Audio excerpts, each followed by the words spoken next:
I never imagined that my own mother would be capable of completely destroying me because of a decision I made about my marriage. You won't believe what this woman did to me when I decided to forgive my wife after discovering her affair. What she plotted against me was so diabolical that to this day, I have trouble accepting that a mother could be capable of doing this to her own son. She literally turned the entire family, the neighbors, and even the police against me.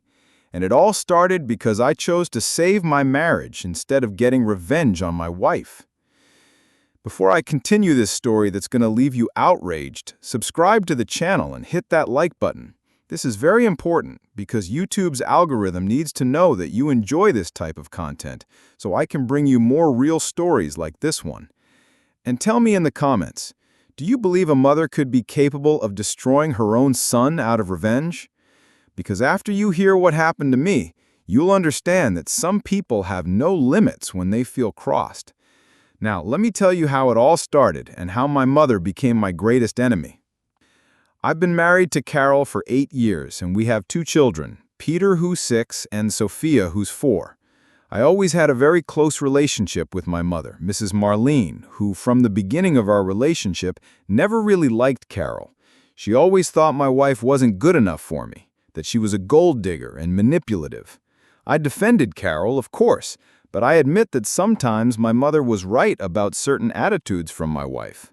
The bomb exploded in March of this year when I discovered that Carol had been cheating on me for 6 months with a coworker, and it was exactly through my mother that I found out everything. It was on a Friday that my mother called me crying, saying she needed to talk to me urgently. She had gone to the supermarket near my work and saw Carol leaving a motel with a man she didn't recognize.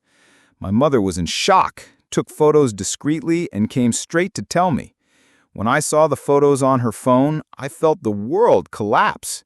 It really was Carol, holding hands with another guy, leaving the Star Motel during lunchtime. My mother was more outraged than I was, calling Carol every name possible. I always knew that woman was no good, she kept repeating. In the following days, my mother was my greatest emotional support. She stayed with me while I processed the betrayal, helped me investigate more evidence, and even suggested hiring a private detective. We discovered that Carol met with her lover every Tuesday and Thursday during lunch break. My mother would say, "Son, you need to divorce this slut. She doesn't deserve you." She was already planning how I would file for divorce, how I would fight for custody of the children, how I would expose Carol to the entire family. At that moment, I felt that finally my mother and I were on the same side against Carol's betrayal. Little did I know that this alliance wouldn't last very long. I decided to confront Carol on a Monday night after the children went to sleep. I showed her the photos, the evidence that my mother and I had collected. Carol first tried to deny, then cried, begged for forgiveness, said it was a mistake, that she was confused.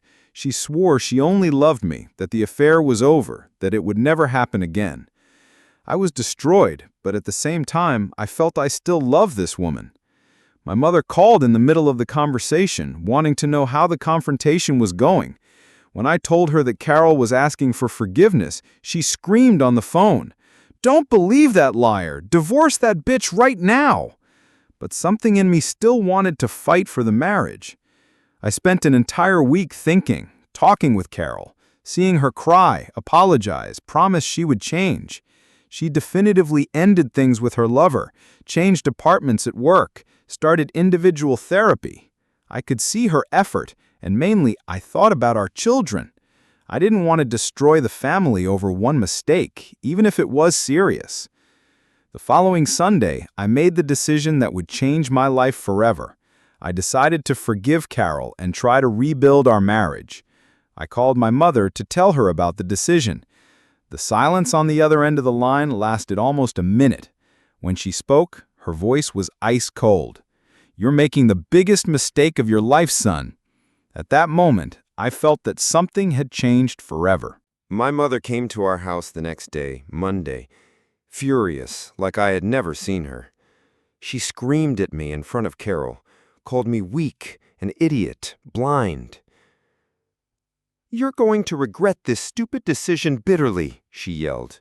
"This woman is going to cheat on you again, and you're going to be embarrassed for the rest of your life." Carol tried to apologize to my mother, said she understood her anger, that she was going to prove she had changed. My mother looked at her with pure hatred and said, "I don't want to see you anywhere near my family anymore." She left, slamming the door, and didn't speak to me for 2 weeks. I thought it was just her time to process and accept my decision. How wrong I was about her intentions. During those 2 weeks of silence, Carol and I were focused on rebuilding our marriage. We did couples therapy. She was extremely transparent, gave me access to everything, did everything to regain my trust. The children noticed that Grandma wasn't coming to the house anymore and asked about her. I said she was traveling, made up excuses. I tried calling a few times, but she wouldn't answer. I sent messages that she would read but not respond to. I thought she was just hurt and that with time she would understand my decision. But my mother wasn't just hurt. She was planning something much worse, and what she orchestrated behind the scenes during those 2 weeks was my complete destruction. At the end of the second week, my mother called me. Her voice was strangely calm, controlled. "Son, I need to talk to you. Come to my house alone, without her." I thought that finally there would be a reconciliation, that she had accepted my decision. I went to her house on a Thursday night after work. When I arrived, she was in the living room with an expression I had never seen. Cold, calculating, different. "Sit down. I need to tell you something," she said, pointing to the couch. "I tried to save you from that woman, but you chose her instead of listening to me. Now you two will have to deal with the consequences." My blood ran cold. I asked what consequences those were. Her answer left me in total shock. "I talked to Carol yesterday," my mother said, with a cold smile on her face. "She came here, cried, asked me for forgiveness, begged me to give you guys a chance, and you know what I told her?" I was speechless, just shook my head. "I told her that if you want to stay together against my will, then you're going to face this together, but without my family, without my support, without anything." She continued, "I made a deal with your wife. If she helps me teach you a lesson about choosing a cheater over your own mother, I won't expose her affair to the entire family." I felt like I had been punched in the stomach. I asked what kind of deal this was, what lesson this was. My mother then explained the diabolical plan that she and Carol had orchestrated. They were going to completely reverse the narrative. Instead of me being the victim of betrayal, I was going to become the villain of the story. "We're going to tell the entire family that you're a controlling husband, pathologically jealous, who makes up affairs in your head because you have mental problems," she said coldly. "Your wife is going to say that you stalk her, that you're excessively jealous, that she's afraid of you, and I'm going to confirm everything, saying I always knew you had these psychological problems." I couldn't believe what I was hearing. My own mother, who had been a witness to the betrayal, who had given me the evidence, was now going to lie to everyone, saying I made it all up? I tried to argue, remind her of the photos, the evidence she herself had collected. My mother laughed with contempt and said, "Who's going to believe you against me and your wife together? I'm going to delete the photos. I'm going to say you forced me to take photos of random people to support your paranoid fantasies," she continued. "Your wife is already prepared to tell everyone that you're obsessive, possessive, that she lives in fear of your reactions, and I'm going to be on her side, confirming everything."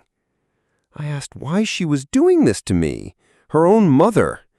The answer was the coldest I have ever heard in my life. "Because you humiliated me. You made me look like an idiot. You chose a slut instead of believing your mother. Now you're going to pay for that choice."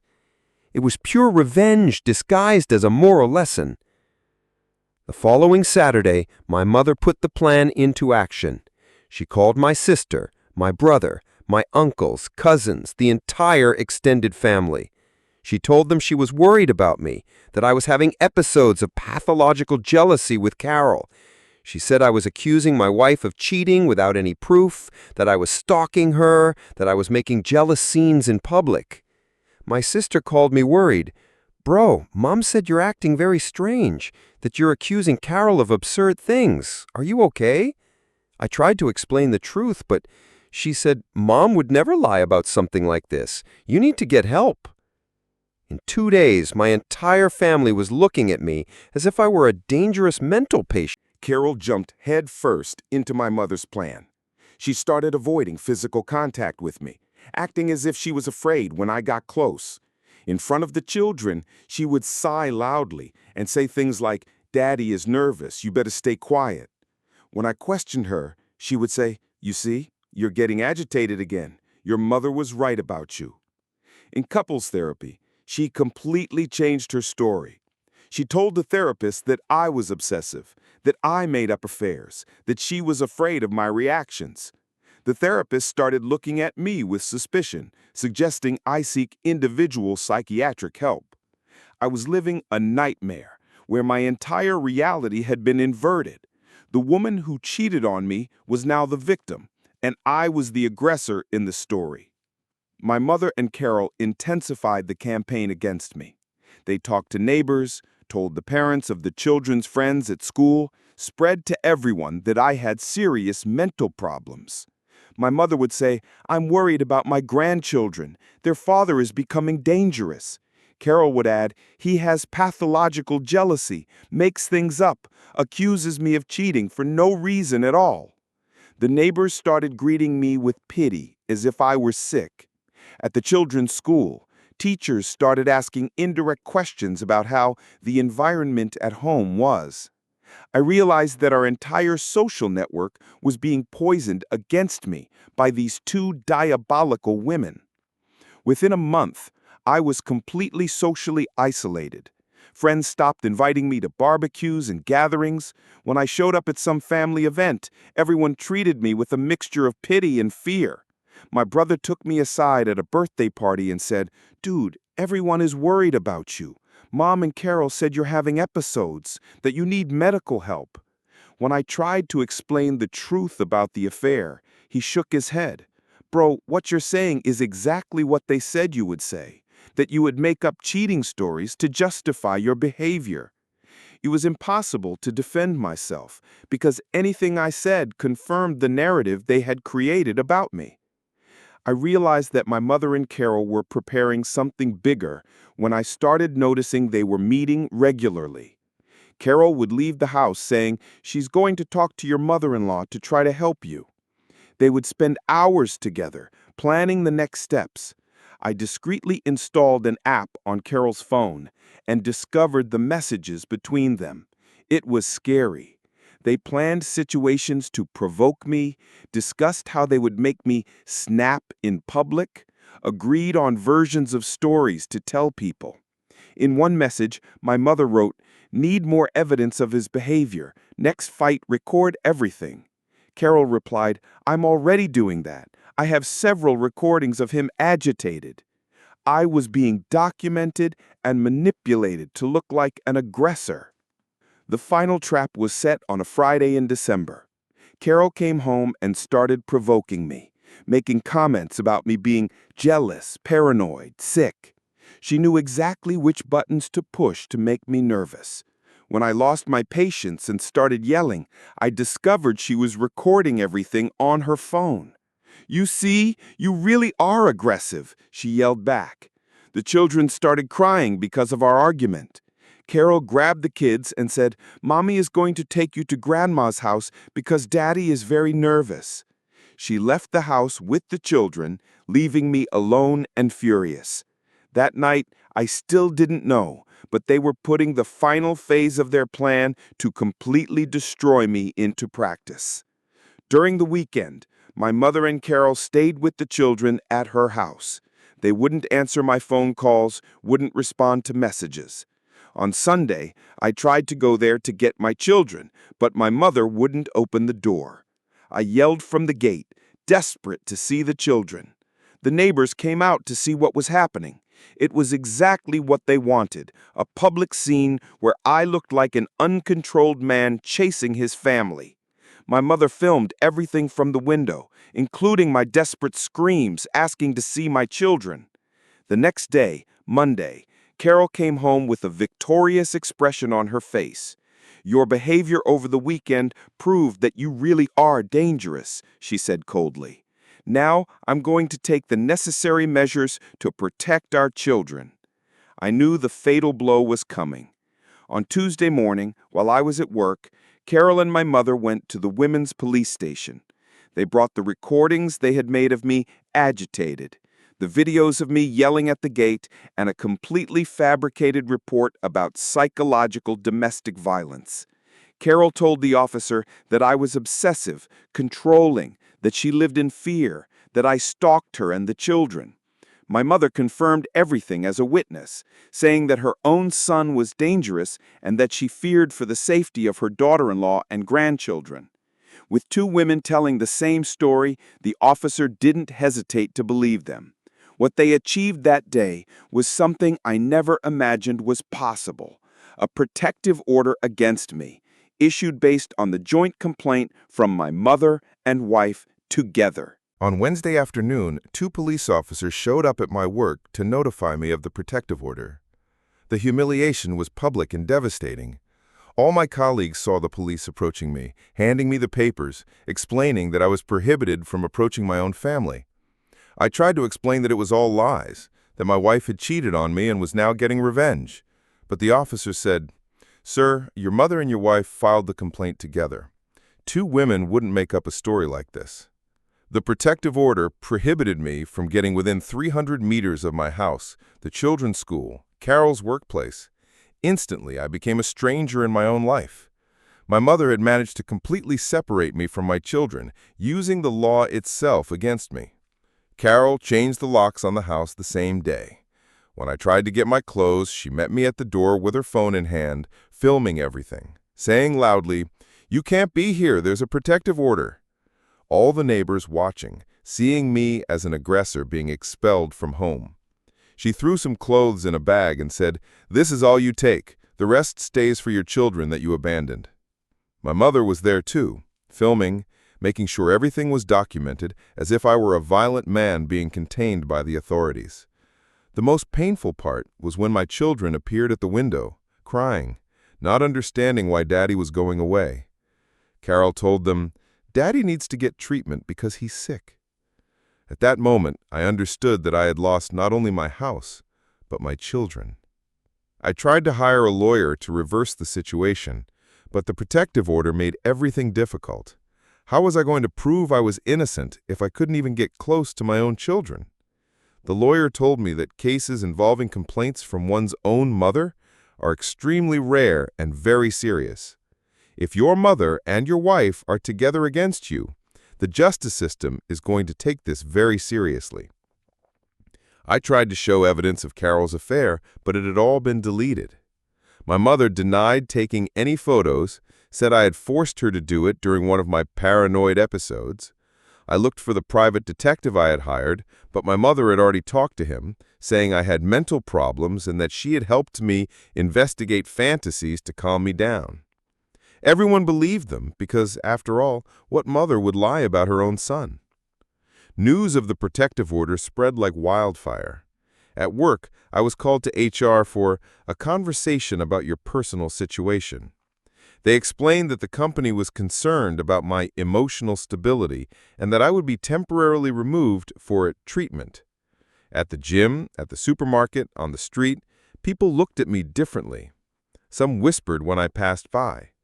My own sister posted on Facebook asking for prayers for my brother who was going through a difficult time with mental health.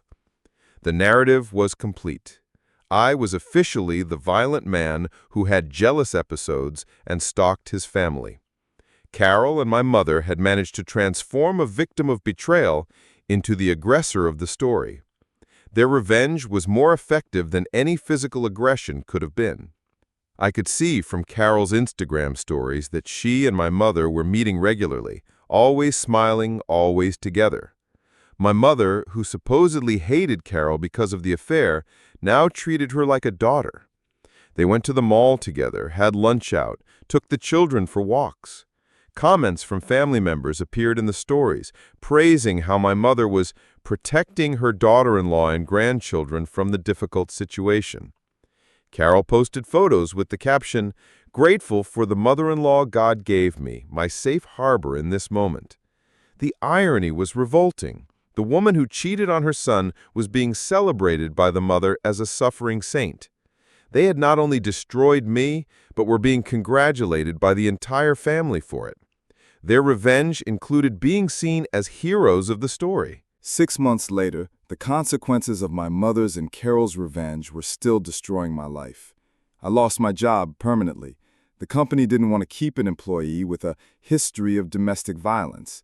I tried to get another job, but when they did background checks, the protective order showed up. My children were being raised believing their father was dangerous and mentally ill. Carol was already dating another man openly, ironically the same lover she had cheated on me with. My mother publicly approved of the relationship, saying that my daughter-in-law deserves to be happy after so much suffering. The revenge had been so effective that they didn't even need to hide anything anymore. I had become a ghost in my own family, and they were free to live however they wanted. Today, a year later, I understand that my mother's revenge was the cruelest I've ever witnessed. She wasn't content with just punishing me. She systematically destroyed my social, professional, family, and paternal life. She transformed a clear betrayal into paranoid madness, made a victim become an aggressor, used my own children against me. What hurts the most is that she did this not to protect someone, but out of pure personal revenge. Because I chose to forgive my wife instead of following her advice to separate. A mother who should support me unconditionally punished me for making a decision about my own life. The lesson I learned is terrible. Sometimes the closest people are capable of the most devastating revenge when they feel crossed. If you made it this far, you're probably feeling the same outrage I felt living through this situation. My mother's revenge, combined with my wife's betrayal, was the most diabolical thing anyone can imagine. They managed to completely reverse the roles and make all of society believe their version. Today, I live isolated, without seeing my children marked as an aggressor, while they are seen as brave victims. But you know what outrages me the most? I recently discovered that this wasn't the first time my mother did this. A distant cousin told me a similar story she orchestrated years ago against another relative. This means that destroying people out of revenge is a pattern in her life. If you like the story and want to see more real reports of family revenge, subscribe to the channel, hit that like button, and tell me in the comments, do you believe a mother could be capable of such evil? The next story I'm going to tell is even more shocking.